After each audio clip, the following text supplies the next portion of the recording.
Hi guys, this is Dan from Magic Pachinko Restorations with another short video of a vintage pachinko machine. As always, if you enjoy these videos, please click on subscribe. Last time I checked, we were over 570 subscribers. That's just fantastic. I love that. The comments are still coming in. I enjoy getting the comments, answering the comments. I found out the other day that I will answer your comments on YouTube. I will certainly get back to you on the web page. One thing that one of my visitors mentioned is that my reply ended up in his spam folder. So if you send an email to me via the contact on the website, please check your spam folders, because I respond as soon as I get an email come in that you've left your comment on the website. I either try to call you with a 585 area code number, or I try to respond to you with an email if you don't leave a phone number. So check your spam, check your phones, it'll be me. And thumbs up on the comments. It's always great to see. Now, I want to tell you one thing. It is January, 16th, something like that. It's Sunday. And quite a bit of the nation is preparing for a heck of a snowstorm. And right where I am on the southern shore of Lake Ontario, we're supposed to get 12 to 18 inches of snow starting later on tonight. So, and I want to also show you something. Obviously, you can see my breath. If you look up here, this is an indoor-outdoor thermometer. It is 14 degrees outside, and it's so freaking cold in my workshop, it says low. It doesn't even give a reading. All of the chemicals that I use are frozen solid. So there are still some things I can do out here for a limited amount of time until I just start freezing my tail off. I do wear a heated vest. And I've got heated socks that I don't have on now. I've got heat up above here, and I've got heat down there. So it's not all that bad, but when it's only 14 degrees out and low, it's pretty chilly. So this is, I believe, a 75 or 76, 74, 75, somewhere in that area. This is a Sankyo. We did a full restoration on it. Actually, it's loaded with balls now, so I'll go through the ball dump process and then reload it. This particular model, the Sankyos, they use the Formica Playfield. So you have two choices. You either don't change the Playfield, because they do tend to stay a lot nicer than the paper ones, and you polish the nails in place. Or, in this case, the customer opted to put a different Playfield on. So I was able to pull the nails, tumble them, get them nice and clean. But when you pull the nails out of the Formica Playfields, it chips them up pretty bad. So you have to put a new Playfield right over the top of the existing Playfield. So we got this one all nice and cleaned up. This is just solid aluminum here. Got that all cleaned up. Put the nice, these are cherry, making the feet out of cherry now. The cabinet itself, a nice red mahogany, and this is what it looks like from the back. Now, Sankyo loves that real neon yellow color. This one had simply been taken out of the parlor, and right here there were 3 wires, and they just cut them. So when I got the machine, there was a black wire here, a white and a red, and they were just cut. Now, again, these are very simple circuits. So my power cord comes in, goes to the red and white, and that simply makes the DC circuit. It just goes down through the fuse to a switch, to a light, and back. The extra black wire, which was tied in here, was the wire that goes back for the parlor. So I just clipped that one out. It simply wasn't necessary. So this has got the ball out light switch here, and the rewards switch down in here. So that's all taken care of. As I started to build this thing and put it back together, I realized it did not have the lower track cover. It would have, on the original machine, it would have been this neon yellow.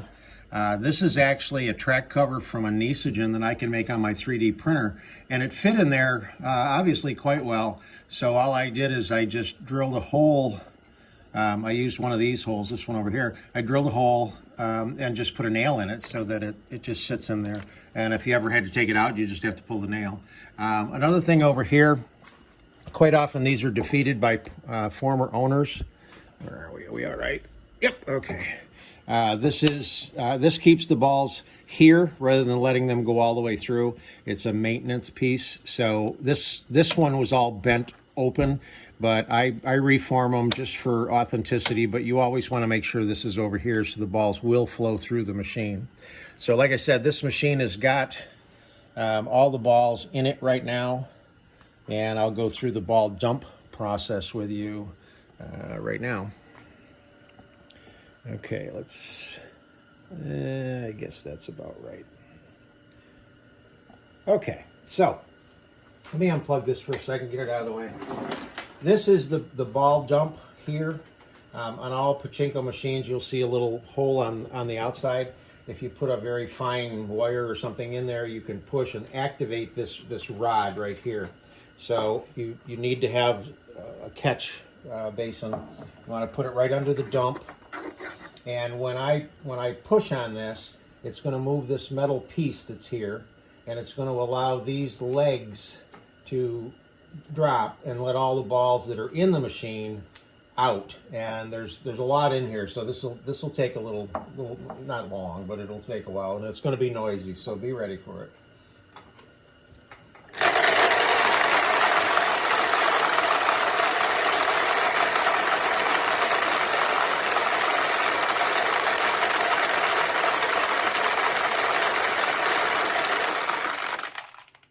Okay, so that took care of all the balls that are up to this point. You can see now that these legs, let me bring this in. You can see these,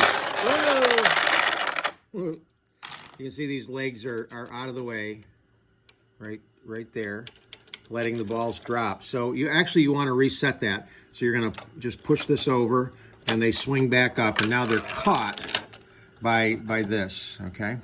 All right, so now you still have balls in the jackpot area. Sorry for moving this around, but I'm trying to look at it from your point of view, and I don't have my glasses on. So we're gonna put this here to catch the balls. And you need to activate the jackpot arm, and you need to swing this out of the way and lift up. And each time you do that, it allows the bottom of the jackpot to open. So right now, the machine is empty, and essentially it's ready for you to load it. So here's how you load it. This time I'm going to plug in the transformer. You can't see it from here, but this light is on now because this switch is like that. So that light is on. We've checked this to make sure that these legs don't swing up out of the way. And as always, just to make sure you don't end up with pachinko balls all over the floor, put a handful in. And if it's all set up right, they're just going to simply roll right into the jackpot chamber. So now that you know it's okay, you can go ahead and dump.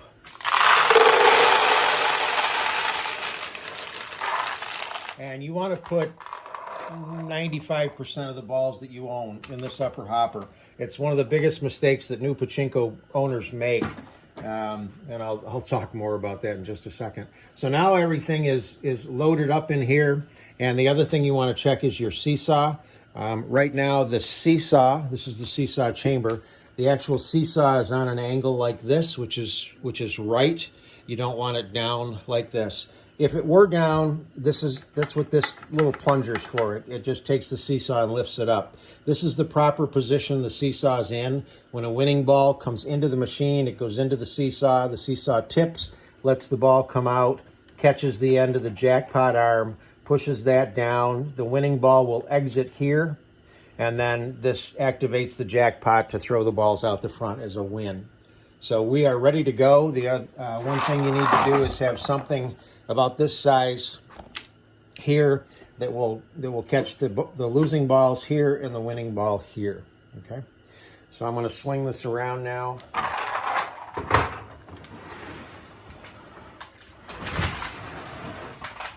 And I forgot this was already loaded, but obviously you're going to put some balls in here, and now the machine is ready to play. So I'll tell you a quick story. I redid a machine for somebody, and they went to set it up, and it was a Model A, and they had the whole thing set up perfectly from the back. And then the next comment was, now I don't know what to do. We don't know how to play it. And when they showed me the front of the machine, there were no balls up in here. So they didn't realize that you have to put your own balls in here. Once the machine's got plenty of balls in it, you have to put some of your own in here to actually play the game. So I liken it to an old nickel slot machine. The casino fills the machine up with the casino nickels, but the customer's got to come along and start pumping their own nickels into it to actually play the game. So you do put some balls in here, and then you just start to launch the balls.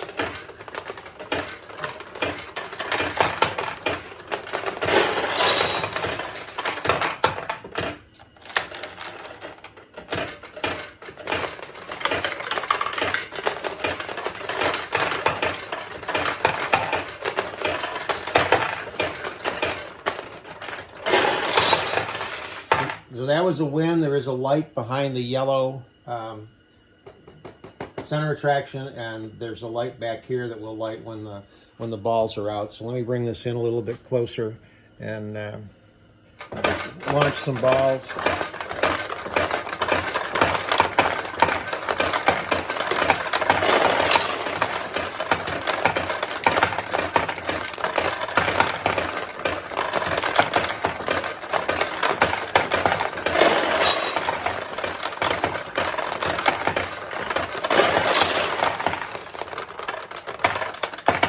So that's the Sankyo. Hope you like it.